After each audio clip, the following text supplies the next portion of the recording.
Hello everyone, welcome back after a long time of focusing on one side in chess. Today I will be showing you an actual game that will eventually lead to a unique situation. Our protagonist is Knight Rider, who played black. The game started out with white playing d4 and the infamous London system. By move 4, black was out of their repertoire. After h4 d5 bishop e2, black carelessly played knight to e4, which allowed h5, and the opening is a success for white.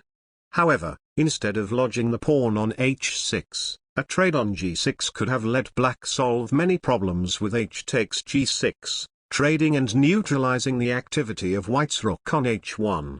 This is a key concept if you want to play fianchetto-styled positions. After bishop takes g6, white's kingside rook is now very active.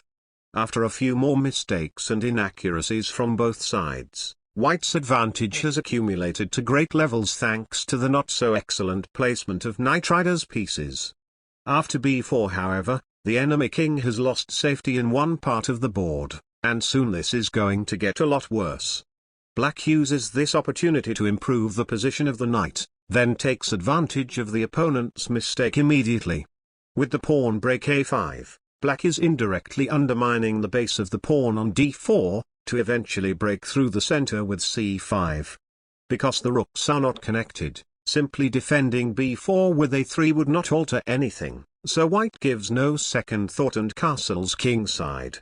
This is the move that lost all advantages and hands to initiative to black, who chops on b4 before immediately starting an attack with h5.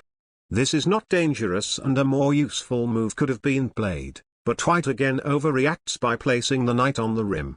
Knight Rider now correctly jumps at the opportunity with the rook, and by now feeling uncomfortable, white played the mistake that will allow black to play one of his best games. I hope you can see the move quickly. Anyways, black unleashes the brilliant move rook takes c3, white's queen cannot capture due to bishop takes d4. The f3 pawn is also pinned to the now unprotected bishop on g3, but defenses should never be underestimated.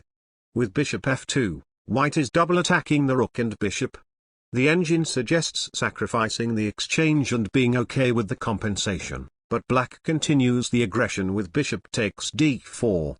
No question, the best move is capturing the bishop.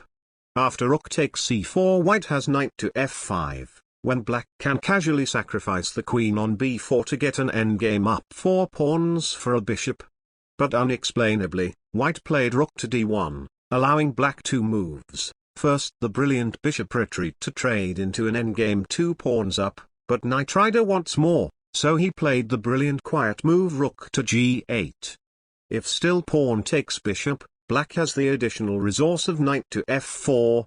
This will force a massive trade after queen takes f2 followed by the rooks landing on the second rank.